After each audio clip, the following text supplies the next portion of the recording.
রাধারানী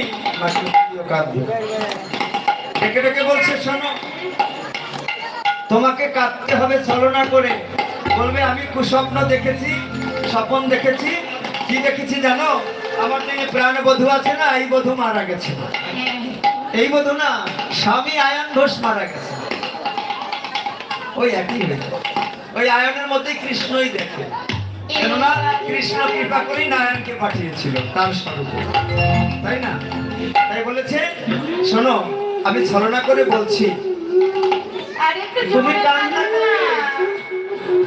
আরেকটু জোরে। কিন্তু কণ্ঠ ভেঙে গেছে রাধারানী। কে ডাকে? তাবুর ওই পাশে কেউ ডাকে নাকি? প্যান্ডেলের ওই পাশে কেউ ডাকে না? না, যদি খাওয়ার প্যান্ডেলে মনে হয়, খাওয়ার প্যান্ডেলে কাঁদতাছে কেন? ও, আমি স্বপ্নে দেখেছি। কি দেখেছো? আমার পতি মারা গিয়েছে, আয়ন ঘোষ। এই তুমি তো পুরুষ, তুমি তো পুরুষ। সবাই সবাই মিলে রাত হয়েছে। জয় রাধে। এই রাধে।